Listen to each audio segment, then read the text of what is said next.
As I mentioned in my opening greeting, today is a very significant day, a day in which we gather to worship and to celebrate the Eucharist for the last time here in Sacred Heart Parish, or Sacred Heart Church in Canmore.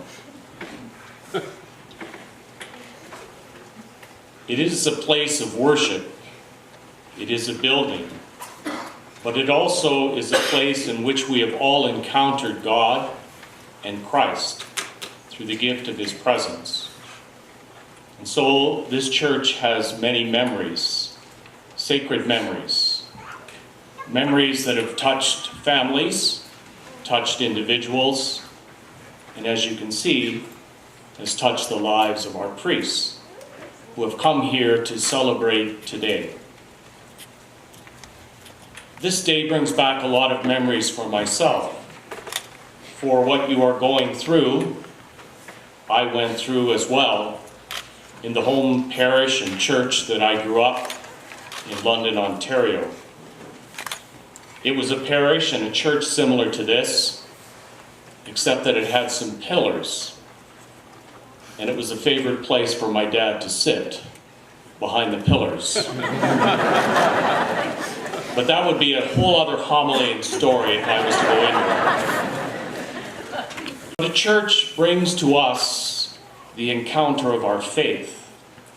And so that church for me was the place in which I received First Communion, the church in which I received confirmation, the church in which I celebrated my first Mass. And within 6 years, the community was growing, and the need was for a greater and bigger church. And there were mixed emotions at that time. And I remember my father talking to me and saying, the future is our young. And so sometimes we have to let go of memories that have touched our lives so that the future of the church and our young can continue to experience this encounter that draws us to each church and to each parish. This past year, I went back to my parish of baptism, which was a parish in the city of Brantford, Ontario.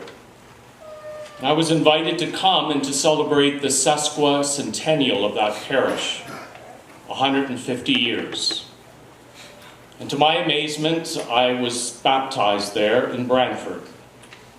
I'd lived most of my life thinking that I was baptized in the Church of St. George in the city of London, until I was ordained a priest, and about a month after that, I received a card from the priest in that parish acknowledging the fact that this was the first time that he had recorded in the baptismal register that someone who was baptized in St. Basil's Church was ordained to the priesthood. And so at that moment, I realized that I had another church that had marked my life. And so I share with you these experiences because I'm sure many of you come, some who have built this church with your own sacrifice, many who come here because it is a popular destination for those who enjoy the beauty of the Rockies and the experience of sports and recreation that have made it your second home. And so for all who are gathered, those who have built this church, those who have come faithfully to celebrate your faith, it is important that we gather on this Sunday. And the readings, I think, speak to what we are going through today. And it's found not in the first reading, not in the second or the gospel, but it's found in the responsorial psalm that we have heard. For it is Psalm 95, and it is the psalm that is prayed each day by Christians who gather to celebrate morning prayer. It is called the invitatory psalm that invites God into our lives each day.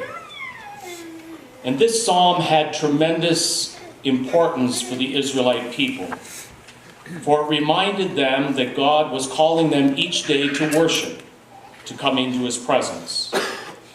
And the second part of the psalm was a reminder not to forget, not to be deaf to the very presence and the voice of God in their lives. And this is what we've heard in the psalm response. If today you hear God's voice, harden not your hearts. This psalm was instrumental in forming the memory of the Israelite people. For it was in the desert that they forgot God. And so this psalm became very important for them. It reminded them of those moments in which the presence of God was real and was salvific. It reminded them of their freedom from slavery, from the fact that when they were in the desert, the Lord provided food and manna for their journey. When they grumbled against him, he provided water from the rock. And when they grumbled again and the serpents attacked them, he provided the bronze serpent to which they gazed upon and were healed.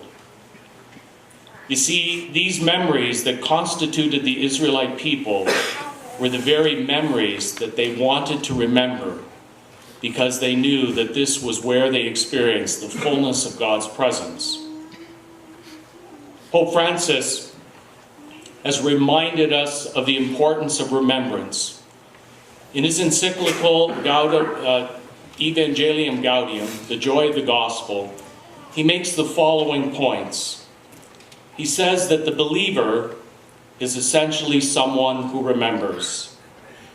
For the act of memory and the act of remembering is a constitutional experience of people of faith. It's not a remembering that it's in terms of nostalgia, for we all know that that is part of our memory, of wanting to go back to those previous experiences and to relive them. But we know that life goes on. But God takes us back to those memories so that we might be strengthened, that we might understand his very presence.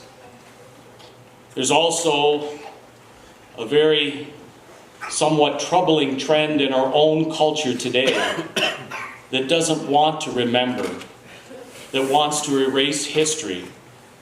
For sometimes our present culture has adopted values that sometimes come in contrast with the history of often our humanity and our sinfulness. And so there is a movement now to just simply say that that did not occur. That moment in history or that individual doesn't reflect the values of our current society. This is not the history that Christians are asked to remember or forget. In many ways, the gift of memory is given to us by Christ. For he said in the most important act of his life, before he was to accept the will of the Father and the cross, at the Last Supper, he said to each of us, and which is said at each Mass, do this in remembrance of me. And so we gather as the Israelite people, and also as Christians, recognizing that memory, being caught up in the history of God's salvific will and purpose in our lives, allows us to experience once again and to hear his voice each day. It's so important that we gather, as the Psalm 95 says, to worship God and to remember, so that we might not forget that God's presence, God's gift of his own Son, is present here in the church and the parish of Our Lady of the Rockies. In the gospel passage, we're told that the early disciples and those who heard Jesus preaching in the synagogue recognized that this message and this proclamation was with new authority. They also recognized that it was associated with the signs of deliverance and salvific overthrowing of the presence of evil. And this is the new authority that God has bestowed upon the world. It is the word that brings life, and it is the signs and the sacraments which strengthen each of us on our journey of faith. This is the newness that gathers us as Christians, to remember what Christ has done for us, so so that we might not forget the voice of God and the presence of Christ in our lives. At the conclusion of the Eucharistic prayer and communion, there is a simple but very significant procession that takes us back to each of the places of this church to which God's presence has touched the lives of families in this community. We are reminded of the gift of baptism. We are taken to the image of this church, of the Sacred Heart, where many have prayed before this statue and received the gift of God's favor. We go to the confessional, for where we have received once again God's mercy and forgiveness and the renewal of our baptism. We come here to the pulpit, to which we have heard the word of God proclaimed and also preached and explained by the gift and the ministry of the priesthood. And then we go to the altar, to where the sacrifice of Christ is made present to us each and every Sunday. This is the life of this church that will continue in a new building. And what is significant, that as we close the doors of this church this Sunday, what will sustain this community is the gift of the Eucharist, celebrated in a space which is temporary in anticipation of the new church. But when you think about it, it is the Eucharist, it is the sacramental life of the church that gathers the people of God into a place of worship that has become their second home. This church is the second home of many families who live here in Canmore, and today is a significant day, marked with much emotion, some sadness, some trepidation of what the new church will look like, what the celebration of the Eucharist will be.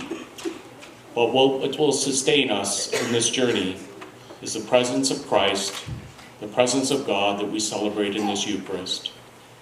Let us always gather to do this in remembrance of Christ.